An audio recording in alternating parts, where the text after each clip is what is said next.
मन की प्रसन्नता बहुत बड़ा तप है।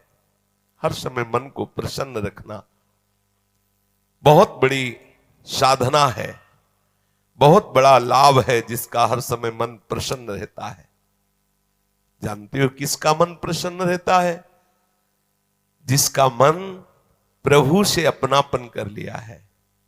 मन को सदैव प्रसन्न रखना है तो भगवत संबंध से ही मन प्रसन्न रह सकता है। ये मन चंचल क्यों रहता है, अशांत क्यों रहता है? ये जितना विषयों का चिंतन करेगा, जितना नाशवान परिवर्तनशील वस्तु व्यक्ति स्थान का संबंध स्वीकार करेगा, उतना ही जलेगा, उतना ही अशांत रहेगा, उतना ही चंचल रहेगा।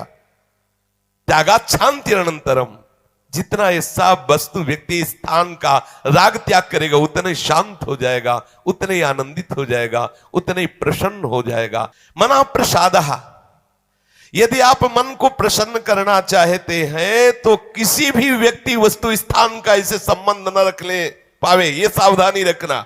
और होता क्या है, बोले चलो मनोरंजन करते हैं, कहां? किसी व्यक्ति में, किसी वस्तु में, किसी स्थान में, किसी द्रव्य में।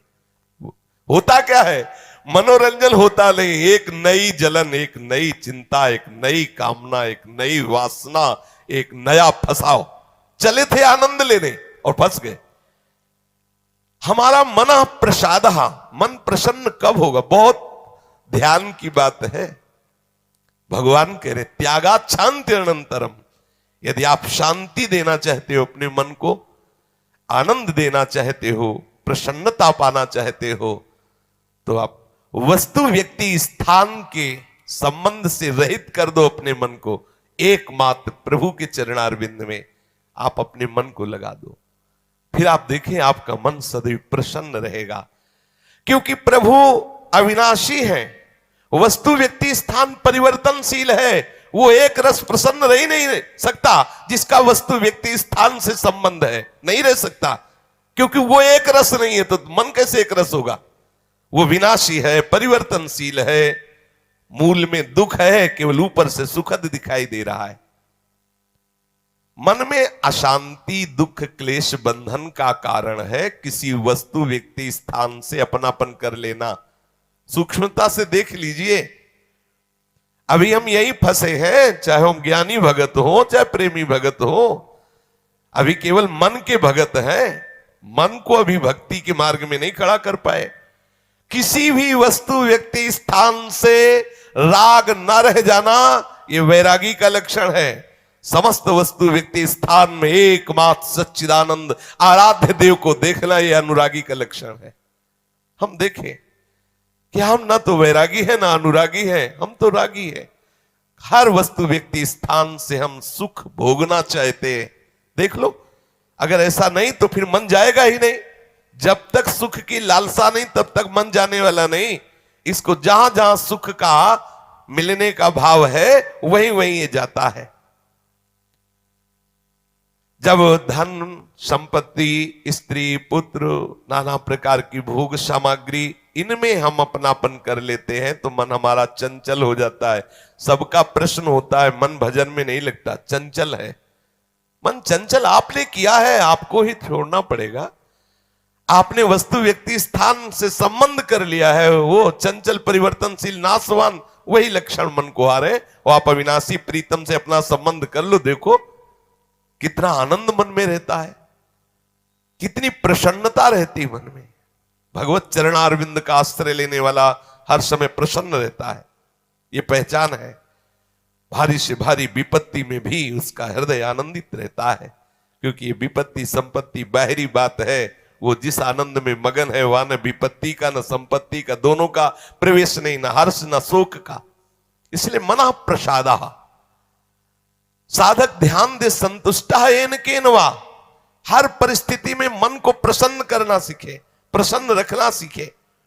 परिस्थिति में प्रसन्न तभी रह सकते हैं जब भगवत चरणारविंद का आश्रय नहीं। कभी परिस्थितियां किसी को चैन नहीं लेने देती, कभी संयोग, कभी वियोग, कभी हर्ष, कभी शोक, कभी अनुकूल, कभी प्रतिकूल, कभी मान, कभी अपमान, इसी द्वंद्व में हम पिसते रहते हैं।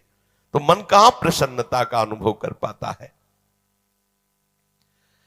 मन की प्रसन्नता के लिए सांसारिक वस्तु, व्यक्ति, परिस्थिति, देश काल, घटना आदि को लेकर के हम अपनापन, अहम करके उसे ना माने। जैसे ये व्यक्ति मेरा है, ये वस्तु मेरी है, ये स्थान मेरा है, ये अमुक अमुक मेरे। अब आपका मन प्रसन्न नहीं रहेगा, जलेगा, अशांत रहेगा। अपने स्वार्थ या अभिमान को लेकर किसी का पक्षपात न करना। यदि आप अपने मन को प्रसन्न रखना चाहते हैं तो अपने स्वार्थ की पूर्ति के लिए या अभिमान की पूर्ति के लिए किसी का पक्ष न लेना।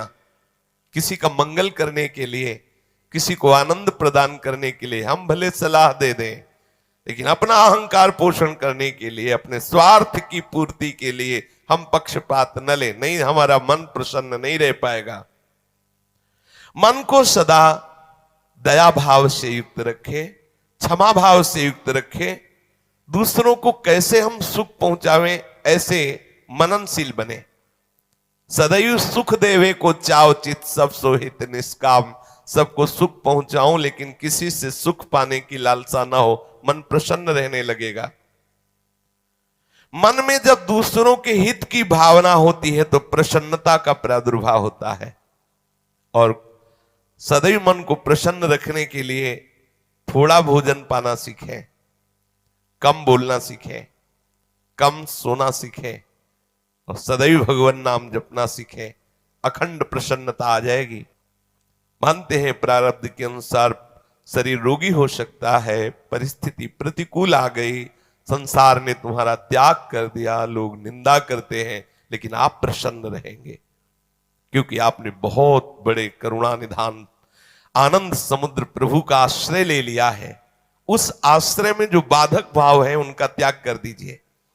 अधिक भोजन करने वाला कभी प्रसन्न नहीं रह सकता।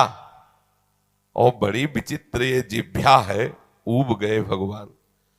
रोज इसे पवाओ लेकिन रोज नए नए पदार्थ, पेट बढ़ता चला जा रहा है, मांस पेशियां बढ़ती चली जा रही, कब्ज बढ़ती चली जा रही है और जिह्वा खाते खाते बूढ़ी होने जा रही, फिर भी और खाओ और खाओ। पता नहीं कब तक खाओ खाओ खाओ। भोजन पर साधक ध्यान दे, नहीं तो आनंद का जो विषय मन की प्रसन्नता है वो आप नहीं धारण कर पाएंगे। बोले हित परमित भोजी, थोड़ा सरल, स्वाद रहित, स्वास्थ्य वर्धक, सतोगुणी भोजन पाया जाए। स्वाद रहित भोजन बहुत आवश्यक है भजन मार्ग में, बहुत आवश्यक। ये अधिक मीठा, चटपटा, खट्टा, ये वो सब कामोत्तेजना पैदा करता है, कब्ज बनाता है, मन को चंचल करता है। कई तरह के भयानक ऐसे दोष जो हमारी साधना में हानिकारक है। पक्का समझ लीजिए, ये अनुभूत बात कहते हैं। भोजन जितना सरस होगा भजन उतने चौपट होगा।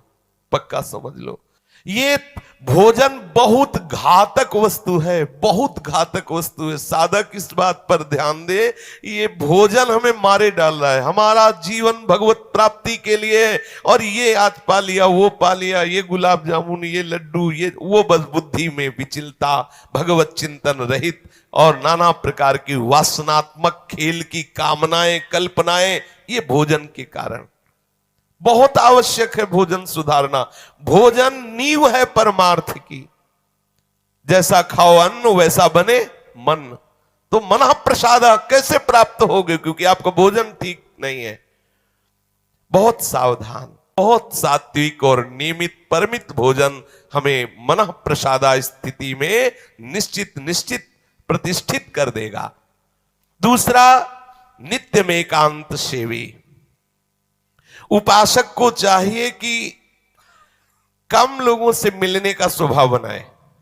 सत्संग सुना या गुरुजनों के पास बैठकर जो प्रश्न उत्तर हुए, बस चुपचाप एकांतवास करने का अभ्यास होना चाहिए। हर समय हम किसी से बात करते रहे, हर समय हम किसी से मिले रहे, हर समय कोई हमारे समीप रहे, तो हमारी अंतर्मुखता नहीं हो। भले वो हमसे बात न करे लेकिन हमारी अंतर्मुख वृत्ति में वो बाधक हो जाएगा। इसलिए साधक को चाहिए को एकांत सेवी बनने का स्वभाव बनाए, ज्यादा किसी से बात नहीं कर। वैसे बात करने का नियम तभी रखना चाहिए जब कोई आपसे प्रश्न करे और प्रश्न का उत्तर आवश्यक है देना, उत्तर देने से उसका मंगल होगा तो ही बात करें, नहीं ना करें। बहुत कम जीवन है हमारा, बहुत कम समय है। हम अगर व्यवहार प्रपंच की सत्ता को सत्य मानकर